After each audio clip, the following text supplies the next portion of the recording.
It's time for the skit. Time for the skit.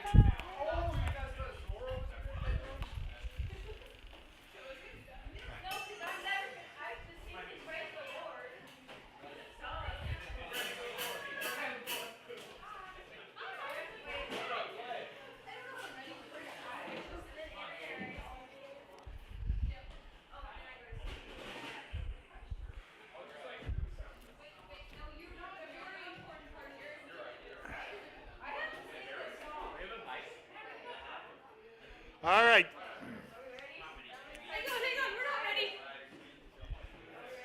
Okay. Does your skit have a name? No?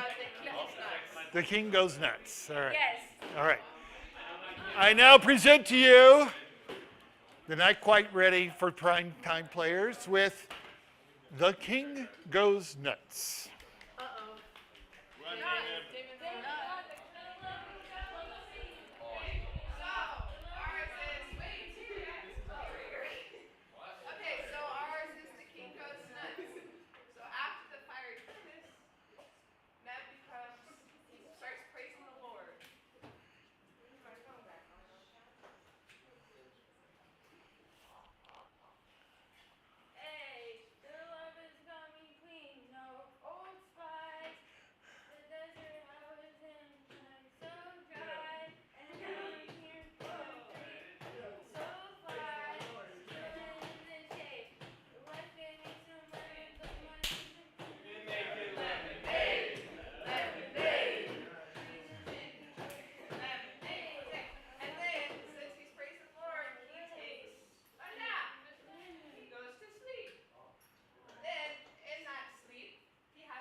Yay!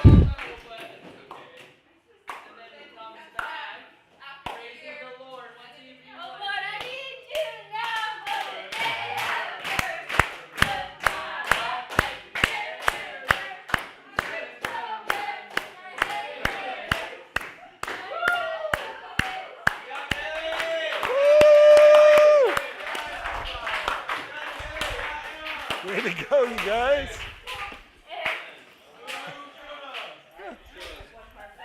You're wet.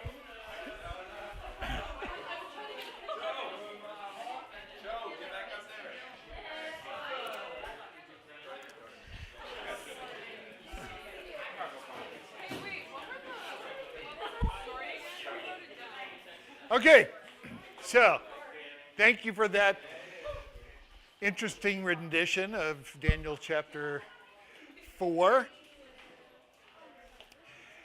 So,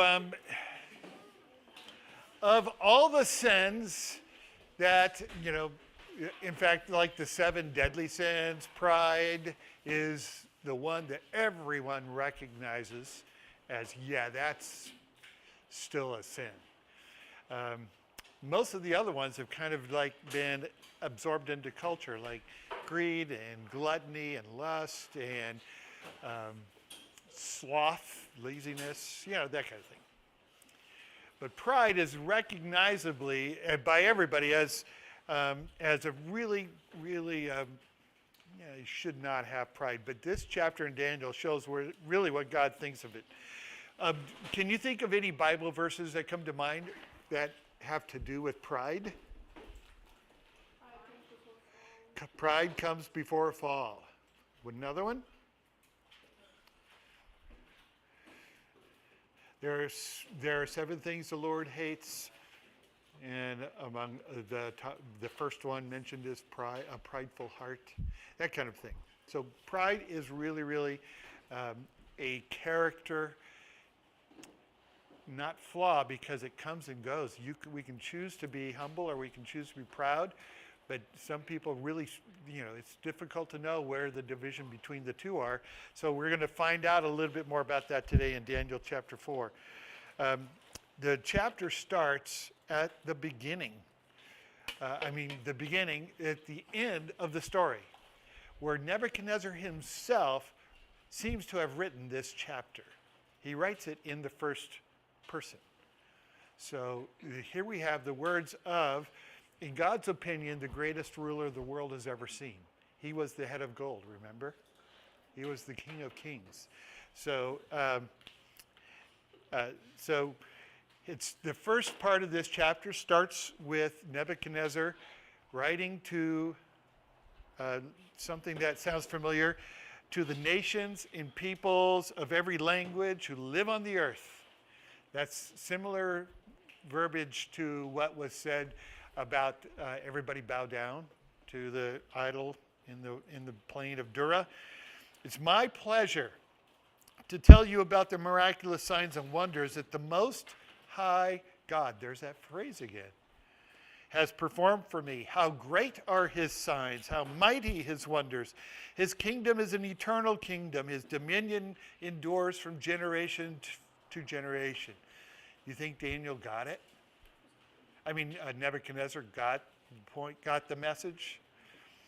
And I have a sneaking suspicion that maybe Daniel had helped the king write this down.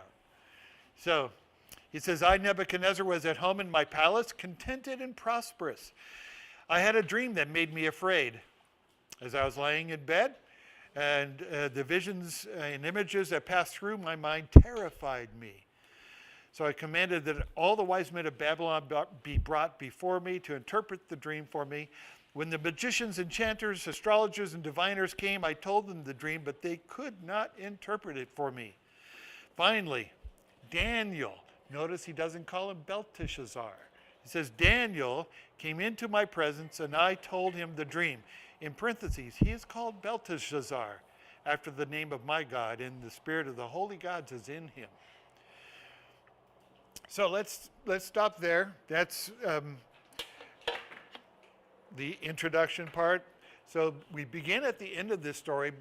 Nebuchadnezzar is telling, let me tell you everything that just happened to me. And typically a statement like this comes at the end, but he starts it off at the beginning of this chapter. This event probably took place 25, 30 years after the fiery furnace. So how old would Daniel, Hananiah, and Mishael, and Azariah be by then? 45, 50 years old. If they were lucky, they were still alive. Most guys lived until like age 35 in that era. But if they were in the king's palace and had the best medical care and food and stuff, they probably survived a little longer.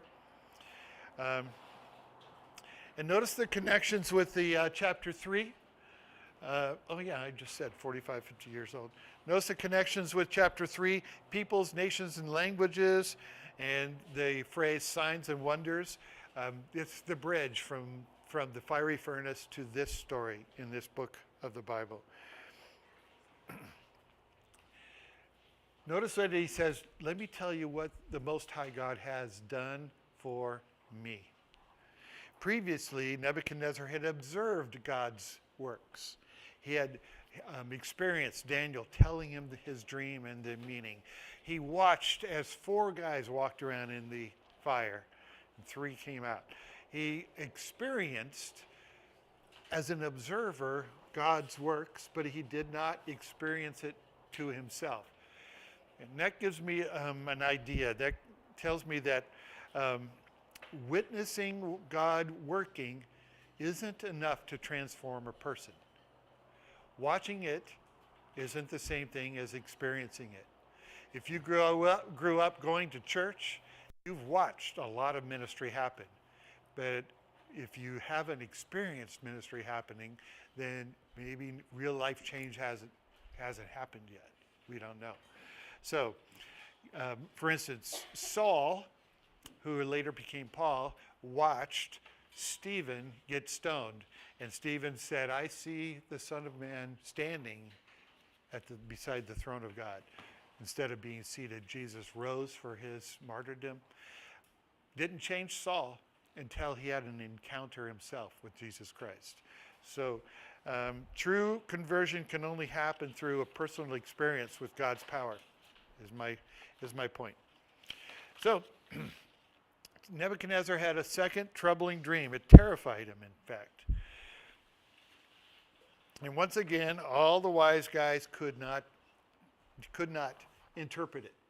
Now, I'm not sure that they couldn't interpret it, because trees are a typical symbol of things during that era. And these guys would have had their books and would have gone, oh yeah, big tree? I know that's Nebuchadnezzar. But, they probably could have, but they didn't like its message and they didn't want to anger the king. Remember Nebuchadnezzar's temper? So they probably said, sorry, we can't, this dream's too tough for us. So finally he brought in Daniel. Notice the word Daniel instead of the word Belteshazzar. And he described his dream as a static image, a huge tree that provides shelter and food for everyone. It was massive. The birds, everybody made homes in the tree. The tree provided shade and food for animals and all the people. It was a massive, huge tree. Kind of like that. That's one graphic image I found of it. A huge tree that provides shelter and food for all. But then, let me finish reading some of this. I said, Belteshazzar, chief of the magicians, I know that a spirit of the holy gods is in you, and no mystery is too difficult for you. Here's my dream, and interpret it for me. These are the visions I saw while lying in my bed. I looked, and there before me stood a tree in the middle of the land. Its height was enormous. The tree grew large and strong, and its top touched the sky. It was visible to the ends of the earth. Its leaves were beautiful, its fruit abundant, and on it was food for all. Under it, the wild animals found shelter, and the birds lived in its branches, and from it every creature was fed. In the visions I saw while laying in my bed, I looked, and there before me was a holy one, a messenger, or the accurate translation would be watcher, coming down from heaven. He called in a loud voice, "Cut down the tree and trim off its branches, strip off its leaves and scatter its fruit. Let the animals flee from under it and the birds from its branches. But let the stump and its roots, bound with iron and bronze, remain in the ground, in the grass of the field. Let him be drenched with the dew of heaven, and let him live with the animals among the plants of the earth. Let his mind be changed from that of a man, and let him be given the mind of an animal until 7 times pass by for him. The decision is announced by messengers. The holy ones declare the verdict, so that the living may know that the Most High is sovereign over all kingdoms on earth and gives them to anyone he wishes and sets over them the lowliest of people. This is the dream that I, King Nebuchadnezzar, had. Now, Belteshazzar, tell me what it means, for none of the wise men in my kingdom can interpret it for me. But you can, because the spirit of the holy gods is in you." Let's talk about this a little bit. So we have initially the second troubling dream. Notice just a decree was made to cut the tree down. The tree was not cut down in the dream. It was just a decree sent down by some messenger to say, cut it down, bind its stump, let him, and it changes its thing from the tree to him, let his mind be changed, and so on. So it's just the decree. It was not chopped down. That'll be important in a minute. The word stump means something pruned but still alive. Does your mom prune your bushes, your flowering bushes in the wintertime so that they will produce more? Yeah, that's kind of what the idea is, that it hasn't killed it. It's just pruned it back or cut it down a bit. By the decree of the watchers, it says, where am I on this thing? Oh, the metal bands on the stump were as a means of preserving the stump so it wouldn't split and then decay. It would keep the wood together, right? That's how they kept the trees alive if they had to cut them way back. By the decree of the watchers, a decision made by the word of the holy ones. Notice the angels did not make the decision. They were relating the message. They were giving the warning that this is going to happen. This points out an important part. What am I thinking here? I'm sorry, I went the wrong direction. Here we go. Metal bands by the decree of the watchers. This points out an important point of a thing in studying the Bible, the word called hermeneutics. Have you encountered that word yet? What does it mean? Good, what else? Well, it means the accurately interpreting ancient documents. Okay, you have to understand what the ancient people who wrote this thing, the world they lived in, and what they understood about it. And that brings it. So Nebuchadnezzar is writing this, and he's saying the angels made the decisions and they had a council of angels, and they came up and said, okay, let's tell this guy this thing. And it's in the Bible, but it's not true. So does that mean the Bible's not true? No. Hermeneutics says, okay, he's talking from his side of things and his understanding of the way the world works and the spiritual world works. But that's not the Bible telling us that angels get together in heaven and counsel God about what he should do. And would remove sovereignty from God. God would no longer then be completely sovereign. He would be just like needing help making decisions. And that's not, we know from many, many other scriptures, that's not the way God is. So we have to understand hermeneutics. For instance, I'll give you this other example. King David, the David of Israel king, he was being pursued by Saul, who wanted to kill him because he saw him as a threat to his throne. And David was and his guys were hiding out in a small town called Ai. And Saul and his guys were approaching. They were about a day away. David asked God, "Will the men of this town hand me over to Saul?" God said, "Yes, they will." So David and his guys hopped the fence, ran across the desert, and hid in some caves on the other side. Now, the guys of that town never did hand over David to Saul. But God said they would. So did God lie? What do you think? We know God doesn't lie, so how do we make sense of this engagement between David and God?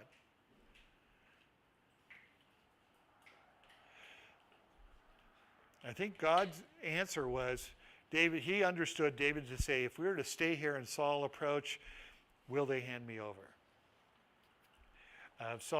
God answered David's, true question. Should we stay here or should we take off? Will these guys hand me over? Yes, they will. All right, so we're getting going. And so that's the way to understand seemingly things in the Bible that don't match up with what we know about God or know about the truth. Okay? That's called hermeneutics. So this is an example of that, the whole watchers and holy ones and the stuff like that Nebuchadnezzar's talking about. We want to make sure we're not getting our theology from the wrong source or in the wrong way. So by the decree of the watchers, we got to understand hermeneutics. These points out, all right, I've already talked about that. All right. So as students of God's word, exercise diligence.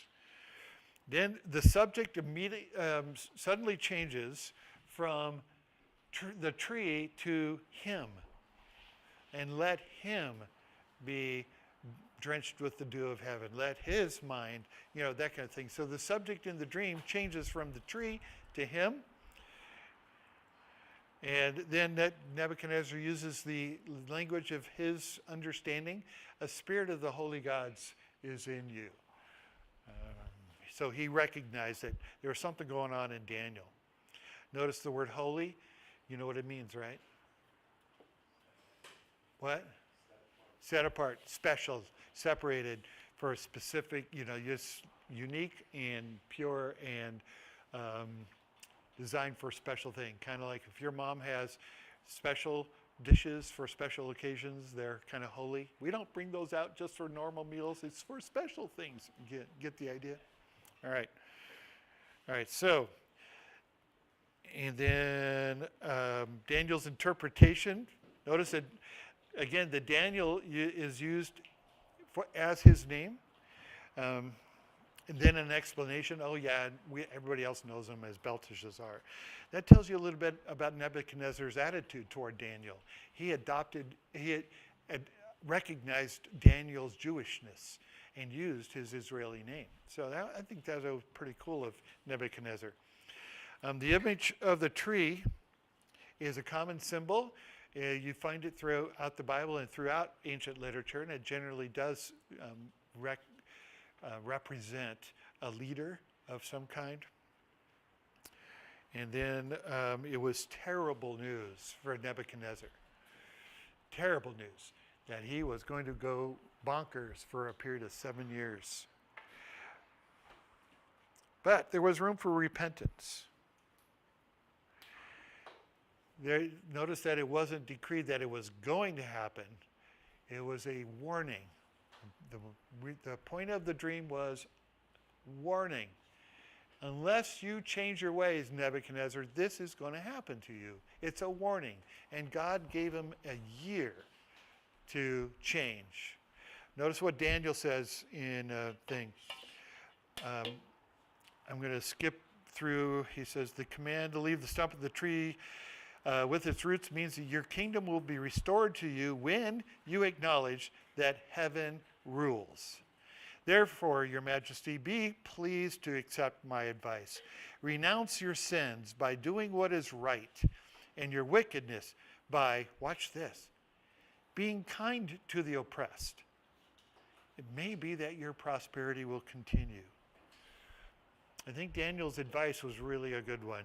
How do you think Nebuchadnezzar became so powerful and built such a huge city and a huge empire? By slave labor. And so Daniel's saying, quit oppressing these people. And he probably had his own people, the Hebrews that were in that land at that time, thousands and thousands, tens of thousands of them being used to work to build Babylon. So Nebuchadnezzar could still repent and prove it by doing what's right and showing concern for the oppressed.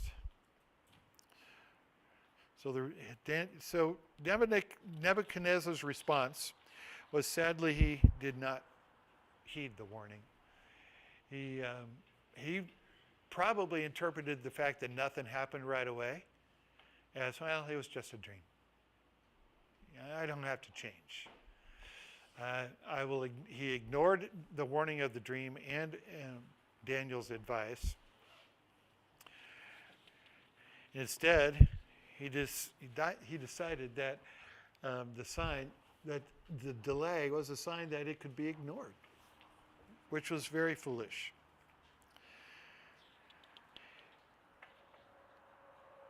And we often get warnings like that. So maybe we know of a person who's going the wrong direction, has been for 20 years, and never really changed, but could have back then. We don't want to be those people. If you get a warning, understand what warning is. So his response was to ignore it. And he continued his building projects. In fact, he built one of the 7 wonders of the world, the Hanging Gardens of Babylon. Have you heard of those things? Yeah. He built them for his wife, who was raised in the mountains, and she didn't like being down on the flat plain. So he built up these huge buildings with gardens all around on terraces and stuff like that. It was supposed to be one of the amazing sights of the world. Let's see if I can give you an idea of what it looked like. Here's an artist's rendition of what it may have been like. And especially in an arid world, in an arid climate where greenery you just didn't have it. To have such lush gardens all over your buildings was an incredible experience. This gate over here, this is a gate that's called the Ishtar Gate, and had baked glazed bricks of blue that showed lions and other animals. It was also one of the amazing things to see when you're in Babylon. Another example would be like this picture here, where he would often walk on the rooftops, it says. He would do it often, and usually probably to entertain guests, maybe show off how powerful he was to visiting royalty from other nations, that kind of thing, doing his best to impress. He was pretty darn pleased with himself, that's for sure. So let me read to you what happens next. The dream is fulfilled. All of this now goes into third person. All of this happened to King Nebuchadnezzar, and I think that Daniel's probably writing this. 12 months later, as the king was walking on the roof of the royal palace of Babylon, he said, "Is this not the great Babylon I have built as a royal residence by my mighty power and for the glory of my majesty?" And even as the words were on his lips, a voice came from heaven. "This is what is decreed for you, King Nebuchadnezzar. Your royal authority has been taken from you. You will be driven away from people and will live with the wild animals. You will eat grass like the ox. 7 times will pass by for you until you acknowledge that the Most High is sovereign over all kingdoms on earth and gives them to anyone he pleases, he wishes. Immediately, what had been said about Nebuchadnezzar was fulfilled. He was driven away from people and ate grass like an ox. His body was drenched with the dew of heaven until his hair grew like the feathers of an eagle and his nails like the claw of a bird. So the king's humiliation happened. So the description of walking on the roof, like I've already talked about, and suddenly a voice from heaven gave him the bad news. He lost all power and position and had to leave the palace for a pasture. That's an artist's rendition of what he was like after 7 years.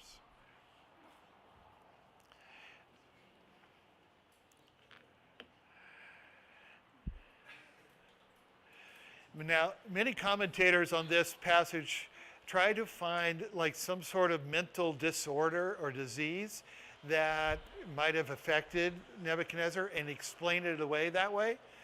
But and there are some isolated cases of boanthropy is what it's called, where people think they're a cow. But this is a direct result of God's doing. This was not some naturally occurring mental disease. This was God saying, you think you're really hot snot, you're just cold boogers. Yeah, so, and you like that one? It kind of looks like a werewolf. See what? It kind of looks like a werewolf. He does, yes. So notice where Nebuchadnezzar's eyes were just before God's judgment came down on him. On himself. We talked earlier this week about having ingrown eyeballs. That's the epitome of pride. Look at what I have done. How great am I? Now, we experience similar things too, but in different ways. Why don't I get to sit in that chair? Why do I have to be with these people? Why can't I go here? Why me, I? That's just ingrown eyeballs. That's pride, right? But it's pride in a different way. Rather than being proud of what I've accomplished, it's like, I deserve better than this. Pride is really, really insidious. So we have to be careful that we don't have ingrown eyeballs. I think I have that there. Yep. Ingrown eyeballs. Pride, it looks down on everyone with no ability to look up for God. But then there's a restoration. At the end of the time, now it's back in the first person. At the end of that time, I, Nebuchadnezzar, raised my eyes toward heaven. Notice where his eyes are now. I raised my eyes toward heaven, and my sanity was restored. Then I praised the Most High. I honored and glorified him who lives forever. His dominion is an eternal dominion. He goes into this poetry thing. His kingdom endures from generation to generation. All peoples of the earth are regarded as nothing. He does as he pleases with the powers of heaven and the peoples of the earth. No one can hold back his hand or say to him, "What have you done?" At the same time that my sanity was restored, my honor and splendor were returned to me for the glory of my kingdom. My advisors and nobles sought me out, and I was restored to my throne and became even greater than before. Now I, Nebuchadnezzar, watch this, praise and exalt and glorify the King of heaven, because everything he does is right, and all his ways are just. And those who walk in pride, he is able to humble. Whoa. By the way, if you're wondering, some have wondered why there's no ancient archaeological evidence of Nebuchadnezzar being absent for 7 years. That's because kings at that time would only put into cuneiform or images on bas relief walls the things that made them look good. So they never would have done that. There is a Greek historian with a hard to pronounce name who reports in 268 BC, he wrote this whole long thing, but at the end, he said, after uttering this prediction, he immediately disappeared. So there is some contemporary confirmation that this really happened. So when Nebuchadnezzar took his eyes off himself and lifted them to heaven, in the act of dependence upon God, here's an image of what an artist thinks was like. His sanity came back. His skills came back. His position, his power, all was returned to him. This looking away from yourself and toward God is the essence of humility. It is the opposite of pride, taking your eyes off yourself and placing them on God and seeing yourself in the right position. Proverbs calls it the fear of the Lord.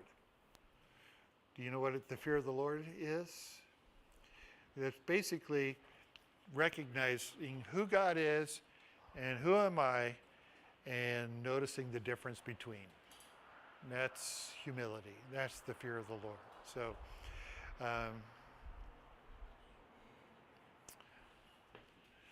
it's the essence of humility. There is counterfeit humility. People saying, I'm just not all that. It's just, oh gosh, I'm just nothing. I'm a worm. I should go eat some worms. But that's counterfeit humility.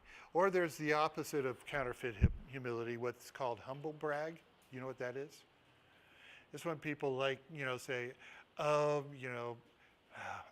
suddenly I can't think of a good idea for what it is. But let's keep going. So true humility looks away from myself into heaven.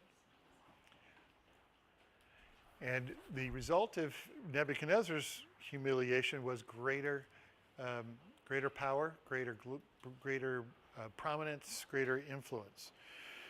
So what? What causes you to have ingrown eyeballs? When you walk into a room, and do you immediately start thinking, who should I talk to? Who would I like to be around? What chair should I sit in? Where should I be? What me, I?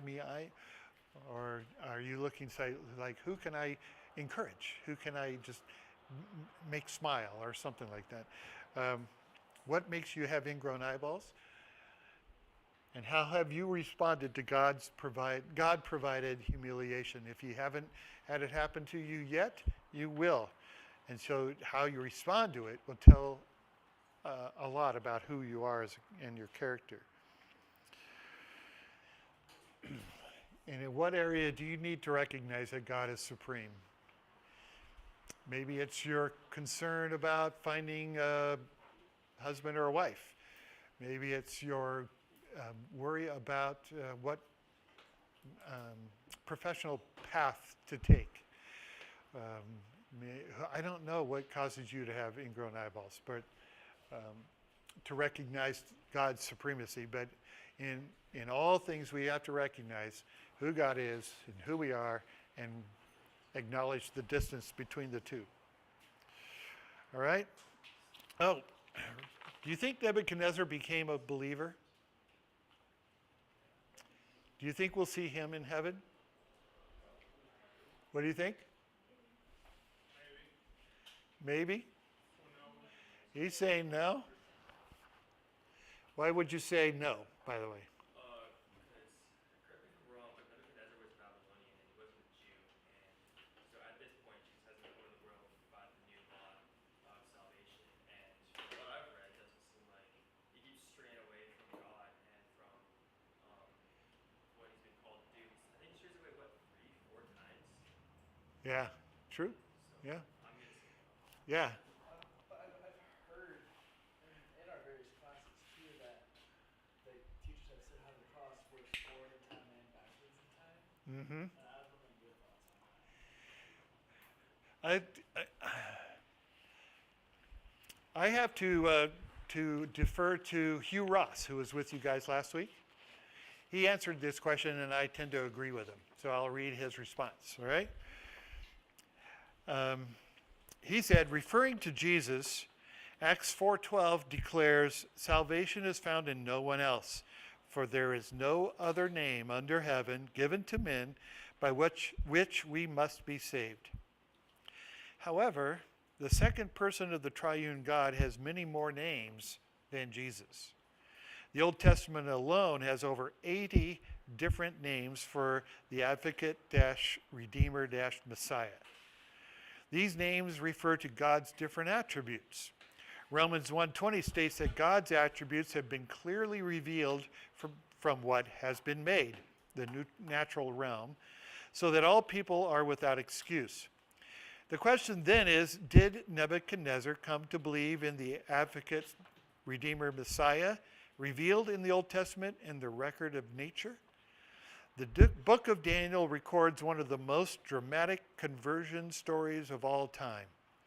King Nebuchadnezzar went from demanding that everyone worship him as a god to submitting his life to the God of the Bible. Daniel 3:28 through 30 and Daniel 4:34 through 37 declare that King Nebuchadnezzar became a believer and a follower of the God of the Bible. So that's his answer. And I kind of think he's got a good point. All right, so with that, we're done. I think we're done. Yeah. All right. Sorry I didn't finish a bit quicker. The Ricky Ticky Bear kind of took a bit more time than I thought. All right, you guys, I'll see you in the morning.